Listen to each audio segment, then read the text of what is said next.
നമസ്കാരം. ന്യൂസ് 10 ചാനലിൽ സ്ഥാനാർത്ഥിക്കും പറയാം എന്ന പരിപാടിയിൽ ഇന്ന് നമ്മോട് പ്രതികരിക്കുന്നത് വാഴക്കാട് പഞ്ചായത്ത് എളമരം വാർഡ് സ്ഥാനാർത്ഥിയായിട്ടുള്ള അഡ്വക്കേറ്റ് MKC നൌഷാദാണ്.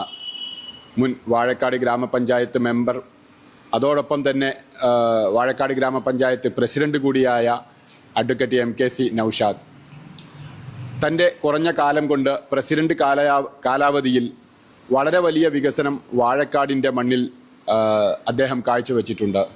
എതിരാളികൾ പോലും സാക്ഷ്യപ്പെടുത്തുന്ന യുവ നേതാവ്. വിവിധ തരം കാഴ്ചപ്പാടുകൾ ഗ്രാമപഞ്ചായത്തിൻ്റെ വിവിധ വികസന മേഖലകളിലേക്ക് എത്തിച്ച പ്രിയങ്കരനായ പ്രസിഡന്റാണ് ഇന്ന് എളമരം വാർഡിലും മത്സരിക്കുന്നത്. അദ്ദേഹത്തിൻ്റെ കാഴ്ചപ്പാടുകൾ എന്തൊക്കെയാണെന്ന് നമുക്ക് അന്വേഷിക്കാം. അദ്ദേഹത്തിൻ്റെ ഒരു സ്ഥാനാർത്ഥിത്വം വാഴക്കാട് ഗ്രാമപഞ്ചായത്തിലാകെ UDFന് ഒരു ഉന്മേഷമുണ്ടാക്കിയിട്ടുണ്ട്. പുതുതായി വരുന്ന മെമ്പർമാരെയും അതോടൊപ്പം ഭരണ സമിതിയെയുമെല്ലാം കൃത്യമായി സഹായിക്കുന്ന രീതിയിൽ തന്നെ അദ്ദേഹത്തിന് പ്രവർത്തിക്കാൻ കഴിയുമെന്ന വലിയ വിശ്വാസത്തിലാണ് പാർട്ടി. ആ രീതിയിൽ തന്നെ എന്തെല്ലാം കാഴ്ചപ്പാടുകളാണ് അദ്ദേഹത്തിനുള്ളത് എന്ന് അദ്ദേഹത്തോട് നമുക്ക് ചോദിക്കാം. താങ്കൾ സ്ഥാനാർത്ഥിയായി വരുന്നൊരു സമയത്ത്, കഴിഞ്ഞ സമയങ്ങളിൽ പ്രസിഡൻ്റായിരിക്കുന്ന സമയത്ത് ജനസഭകൾ, അതോടൊപ്പം ഇപ്പോൾ വഴിയോര പാർക്കുകൾ, നമ്മുടെ മറ്റ് വിവിധ തരം ഫണ്ടുകളൊക്കെ കൊണ്ടുവന്നൊരു വലിയ വികസനം തന്നെ കാഴ്ചവെക്കാനായിട്ടുണ്ട്. ആ ഒരു തുടർച്ച ഈ ഒരു സമയങ്ങളിൽ ഉണ്ടാവുമെന്ന് പ്രതീക്ഷിക്കുന്നുണ്ടോ? തീർച്ചയായും. ആദ്യമായി ഇത്തരത്തിലുള്ള ഒരു അവസരം ഒരുക്കിയതിന് ന്യൂസ് 10 ചാനലിന് ഞാൻ പ്രത്യേകം നന്ദി പ്രകാശിപ്പിക്കുകയാണ്. തീർച്ചയായും നിങ്ങൾ ചോദിച്ചതുപോലെ പുതിയ പുതിയ കാഴ്ചപ്പാടുകൾ നമ്മുടെ നാട്ടിൽ കൊണ്ടുവരുന്ന പ്രാവർത്തികമാക്കണം എന്നാണ് എൻ്റെ ഏറ്റവും വലിയ ഒരു ലക്ഷ്യം എന്ന് പറയുന്നത്. പൊതുവെ ഈ കൺവെൻഷനലായി പരമ്പരാഗതമായി പഞ്ചായത്ത് ഭരണത്തെ സംബന്ധിച്ചിടത്തോളം ഒരു കാഴ്ചപ്പാടുണ്ട്. ആ കാഴ്ചപ്പാട് തിരുത്തുക എന്നുള്ളതാണ് ഞാൻ ആഗ്രഹിക്കുന്നൊരു കാര്യം.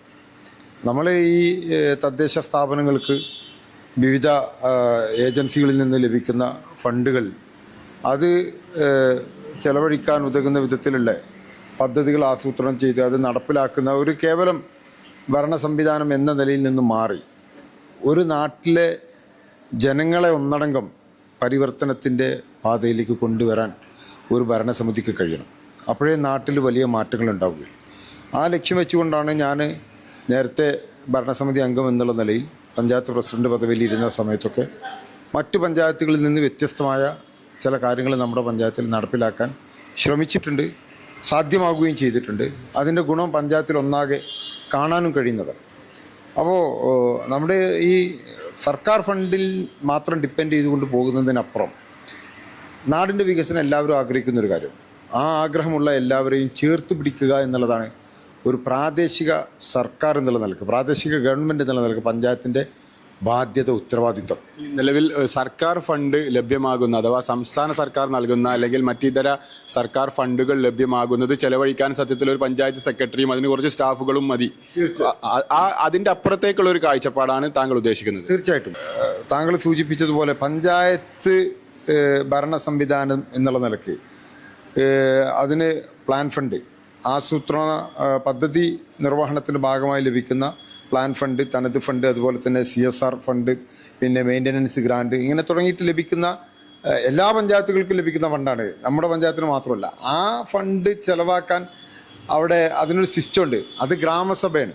ഗ്രാമസഭ വിളിച്ചു ചേർത്ത് ആ ഗ്രാമസഭയിൽ എടുക്കുന്ന തീരുമാനത്തിനനുസൃതമായി അവിടെ പറയുന്ന അല്ലെങ്കിൽ അവിടെ നിന്ന് രൂപം കൊടുക്കുന്ന പദ്ധതികൾക്ക് ഫണ്ട് വെക്കുകയും ആ ഫണ്ട് ചെലവാക്കാൻ ഉദ്യോഗസ്ഥ സംവിധാനം നിലനിൽക്കുകയും ചെയ്യുമ്പോൾ അവിടെ ഒരു മെമ്പർക്ക് സത്യത്തിൽ അതിൻ്റെ ഒരു മോണിറ്ററിങ്, മേൽനോട്ട ചുമതല മാത്രമാണുള്ളത്. മറ്റ് ഏതെങ്കിലും നിലക്കുള്ള ഒരു ഇടപെടലിന് ആവശ്യമില്ല. ആ യഥാസമയം ആ ഫണ്ട് അവിടെ ചെലവാക്കപ്പെടുന്നു എന്ന് ഉറപ്പുവരുത്തുക എന്നുള്ളതാണ് ഒരു മെമ്പറുടെ ഉത്തരവാദിത്വം. നേരെ മറിച്ച് ഞാൻ ഉദ്ദേശിക്കുന്ന അതല്ല. ഇതിൽ നിന്നൊക്കെ ഭിന്നമായി നമുക്ക് പൊതുസമൂഹത്തിൻ്റെ പങ്കാളിത്തത്തോടു കൂടി, അതുപോലെ തന്നെ നാട്ടിലെ വ്യവസായ സ്ഥാപനങ്ങളുടെ പങ്കാളിത്തത്തോടു കൂടി, അതുപോലെ തന്നെ ഈ സ്വകാര്യ മേഖലയിലുള്ള ബാങ്കിങ് തുടങ്ങിയിട്ടുള്ള, അതുപോലെ തന്നെ കോർപ്പറേറ്റ് മുതലാളിമാർ, ഇങ്ങനെ തുടങ്ങിയിട്ടുള്ള ആളുകളെയൊക്കെ നാടിൻ്റെ വികസനത്തിലേക്ക് ചേർത്ത് വെക്കാൻ കഴിയുമെന്നുള്ളത് എനിക്ക് പൂർണ്ണമായി ബോധ്യമുണ്ട്. ഞാനത് തെളിയിച്ചിട്ടുണ്ട്. അപ്പോൾ തീർച്ചയായും അങ്ങനെ വരുമ്പോൾ വലിയ ഒരു മാറ്റം നമ്മുടെ നാട്ടിലേക്ക് കൊണ്ടുവരാൻ കഴിയുമെന്നാണ് ഞാൻ പ്രതീക്ഷിക്കുന്നത്. പ്രത്യേകിച്ചും താങ്കൾ മത്സരിക്കുന്ന എളമരം വാർഡ്, അതിന്റെ ഒരു സമഗ്ര പുരോഗമനം എങ്ങനെയാണ് താങ്കൾ കാണുന്നത്? ഏറ്റവും കൂടുതൽ ടൂറിസത്തിന് സാധ്യതയുള്ള കർഷകർക്ക്, മറ്റ് ആളുകൾക്കൊക്കെ എന്തെല്ലാം ഒരു കാഴ്ചപ്പാടാണുള്ളത്? എളമരത്തേക്ക് ഞാൻ ചെന്നപ്പോൾ എനിക്ക് കുറച്ചുകൂടി അവിടെ ഒരു പല വിധങ്ങളിലുള്ള സാധ്യതകൾ ബോധ്യപ്പെടുകയാണ്. നേരത്തെ അവിടെ നമ്മുടെ ടൂറിസവും ഒക്കെയായി ബന്ധപ്പെട്ടുകൊണ്ട് വലിയ അവസരങ്ങളുള്ള ഒരു പ്രദേശം എന്ന ഒരു കാഴ്ചപ്പാട് എനിക്കുണ്ടായിരുന്നു. പക്ഷേ ഞാൻ പിന്നെ എളമരത്തേക്ക് ചെന്ന് ഞാൻ എളമരത്തെ പഠിക്കുകയാണ്. എളമരത്തെ പഠിക്കുന്നത് ഈ പഞ്ചായത്തിൻ്റെ പരമ്പരാഗതമായ ഫണ്ട് ചെലവാക്കുക എന്നതിൽ കവിഞ്ഞ് CSR ഫണ്ട് ഉൾപ്പെടെ എളമരത്തെ ഒരു പ്രത്യേകത എന്ന് പറഞ്ഞാൽ അവിടെ നന്നായി കൈയഴഞ്ഞ് സഹായിക്കാൻ സന്നദ്ധത കാണിക്കുന്ന നല്ല മനുഷ്യരുള്ള ഒരു നാടാണ് എളമരം. എല്ലാ കക്ഷി രാഷ്ട്രീയത്തിനൊക്കെ അതീതമായി രാഷ്ട്രീയം അതിൻ്റെ അങ്ങേ പാരമ്യതയിലെത്തുന്ന വിധത്തിലുള്ള ഫൈറ്റും കാര്യങ്ങളൊക്കെ അവിടെ ഉണ്ടാകും, തർക്കമൊക്കെ ഉണ്ടാകും. എന്നാൽ പോലും അതിനൊക്കെ അപ്പുറത്ത് എല്ലാവരും കക്ഷി രാഷ്ട്രീയത്തിന് അതീതമായി ഒന്നിച്ചു ചേർന്ന് പല അത്ഭുതങ്ങളും കാണിച്ച ഒരു പ്രദേശമാണ് എളമരം എന്ന് എനിക്ക് പൂർണ്ണമായ ബോധ്യമുണ്ട്. അപ്പോൾ അതുകൊണ്ട് തന്നെ അവിടെയുള്ള ആളുകൾ എനിക്ക് ഭയങ്കര ഇഷ്ടമാണ്. അപ്പോൾ അതുകൊണ്ട് തന്നെ ഈ ആളുകളെല്ലാവരെയും കൂട്ടിച്ചേർത്തുകൊണ്ട് അവിടുത്തെ ഗ്രൗണ്ടിൻ്റെ ഒരു പ്രവൃത്തി, ഇപ്പോൾ പലരും പറയും അത് നേരത്തെ തുടങ്ങിയതല്ലേ, അങ്ങനെ തുടങ്ങിയതല്ലേ എന്നൊക്കെ പല സംഗതികളുണ്ടെങ്കിലും എനിക്കൊരു കാര്യം ഉറപ്പുണ്ട്, ഞാൻ പ്രസിഡന്റ് പദവിയിൽ എത്തിയതിന് ശേഷമാണ്, എത്രയോ മുമ്പ് തുടങ്ങിയതാണെങ്കിലും ആ ഗ്രൗണ്ടിൽ മണ്ണിട്ട് അത് ഇന്ന് കാണുന്ന ഒരു പരുവത്തിലേക്ക് മാറ്റിയത് എന്ന് എനിക്കറിയാം, പറയാൻ കഴിയുന്നൊരു കാര്യമാണ്. അപ്പോൾ ആ ഗ്രൗണ്ടിനെ ഒരു നൂതനമായ സംവിധാനങ്ങളുള്ള ഒരു മികച്ച മിനി സ്റ്റേഡിയമാക്കി മാറ്റണമെന്ന് ഞാൻ ആഗ്രഹിക്കുന്നുണ്ട്.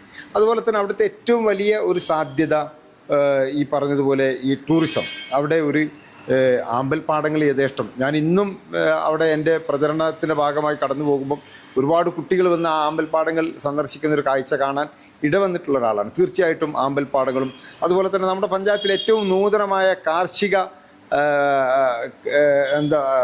ഒരു കോൺസെപ്റ്റ്, ഒരു കൃഷി രീതി അവലംബിക്കുന്ന ഒരു പ്രദേശമാണ്. അപ്പോൾ അതെല്ലാം ചേർത്ത് വെച്ചുകൊണ്ട് ഒരു ഫാം ടൂറിസത്തെ കൂടി ഭാഗവാക്കാക്കിക്കൊണ്ട് അവിടെ ഒരു മികച്ച ടൂറിസം കേന്ദ്രമാക്കി മാറ്റണം. അവിടെ ഒരു കിഡ്സ് പാർക്ക്, ചാലിയാർ പുഴയുടെ തീരത്ത് യഥേഷ്ടം പുഴ പുറമ്പോക്ക് ഭൂമി ഉള്ള ഒരു സ്ഥലമാണ്. അപ്പോൾ അതുകൊണ്ട് തന്നെ അവിടെ നാട്ടുകാർ ആരും കയ്യേറാത്ത സ്ഥലമുണ്ട്. അപ്പോൾ അത് നാട്ടുകാരുടെ കൂടി സഹകരണത്തോടു കൂടി മികച്ച ഒരു പുഴ തീര ടൂറിസം, പുഴയോട് ചേർന്ന് നിൽക്കുന്ന ഒരു ടൂറിസം സംവിധാനം അവിടെ കൊണ്ടുവരണം. കിഡ്സ് പാർക്ക് ഞാൻ ലക്ഷ്യം വെക്കുന്ന ഒന്നാണ്. അതുപോലെ തന്നെ മനോഹരമായ ഒരു നീന്തൽക്കുളം എൻ്റെ മനസ്സിലുള്ള ഒരു കാര്യമാണ്. ഓപ്പൺ ജിമ്മ് ഞാൻ അവിടെ കൊണ്ടുവരാൻ ഉദ്ദേശിക്കുന്നുണ്ട്. അങ്ങനെ എളമരത്തേക്ക് വേണ്ടി മാത്രം 15 പരിപാടി പ്രഖ്യാപിച്ചുകൊണ്ടാണ് ഞാൻ ഈ തെരഞ്ഞെടുപ്പിനെ നേരിടുന്നത്. ഞാൻ വിജയിക്കുകയാണെങ്കിൽ എളമരത്ത് സമയബന്ധിതമായി നടപ്പിലാക്കാൻ ഉദ്ദേശിക്കുന്ന 15 പരിപാടി, ആ പരിപാടിയിൽ CSR ഫണ്ട് ഉപയോഗിച്ച് നിർമ്മിക്കാൻ ഉദ്ദേശിക്കുന്ന റോഡുകളുണ്ട്. റോഡുകളുടെ ഒരു സൗകര്യം ഇനിയും ലഭിക്കാത്ത കുറേ ചോലക്കര ഭാഗത്തൊക്കെയുള്ള വീട്ടുകാരുണ്ട്. അവിടുത്തെ വെള്ളക്കെട്ടിൻ്റെ പ്രശ്നമുണ്ട്. അപ്പോൾ അതുപോലെ തന്നെ അവിടെ പിന്നെ കാർഷിക രംഗത്ത് ജലസേചന സൗകര്യങ്ങൾ എത്തിക്കേണ്ടതുണ്ട്. അങ്ങനെ ഈ വിഷയങ്ങളെല്ലാം ചേർത്ത് വെച്ചുകൊണ്ട് ഒരു 15 പരിപാടി ഞാനവിടെ പ്രഖ്യാപിച്ചിട്ടുണ്ട്. തീർച്ചയായും ഞാൻ തിരഞ്ഞെടുക്കപ്പെടുകയാണെങ്കിൽ യാതൊരുവിധ കാലതാമസവും കൂടാതെ ഈ പദ്ധതികൾ അത്രയും നടപ്പിലാക്കാൻ കഴിയുമെന്നുള്ള പൂർണ്ണമായ ബോധ്യം എനിക്കുണ്ട്. ശുഭാപ്തി വിശ്വാസമുണ്ട്. നടപ്പിലാക്കാൻ കഴിയുന്ന കാര്യങ്ങൾ മാത്രമാണ് ഞാൻ പ്രഖ്യാപിച്ചിട്ടുള്ളത്. നാട്ടുകാരെൻ്റെ കൂടെ ഉണ്ട് എന്നുള്ളതാണ് ഞാൻ പ്രതീക്ഷിക്കുന്നത്.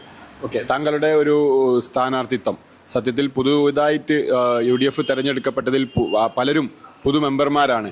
അവർക്ക് ഒരു അനുഭവം, താങ്കളുടെ ഒരു അനുഭവ സമ്പത്ത് കൂടി താങ്കൾ ഭരണസമിതിയിലേക്ക് എത്തുമ്പോൾ ഉപയോഗപ്പെടുത്താൻ കഴിയുമെന്ന് വിശ്വസിക്കുന്നുണ്ടോ? തീർച്ചയായും. ഞാൻ കഴിഞ്ഞ തവണ ഒരു പുതിയ മെമ്പർ എന്നുള്ള നിലക്ക്, തുടക്കക്കാരൻ എന്നുള്ള നിലക്ക് എനിക്ക് കുറേ പരിമിതികളുണ്ടായിരുന്നു. നമ്മളിത് മനസ്സിലാക്കി വരാനും പഠിച്ചു വരാനും കാര്യങ്ങളെ യഥാവിധി ഉൾക്കൊണ്ട് മുന്നോട്ട് കൊണ്ടുപോകാനൊക്കെ സമയമെടുത്തിട്ടുണ്ട്.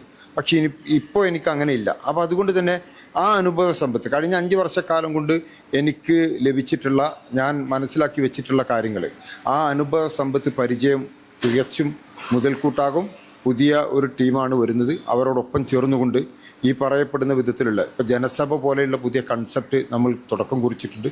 അതുപോലെ തന്നെ നമുക്കറിയാം ഈ പിന്നെ പഞ്ചായത്തുകളിൽ പല സ്ഥലങ്ങളിലും CSR ഫണ്ട് കൊണ്ടുവന്ന് ഒരു പുതിയ വികസന സംസ്കാരം നമ്മൾ രൂപപ്പെടുത്തിയെടുത്തിട്ടുണ്ട്.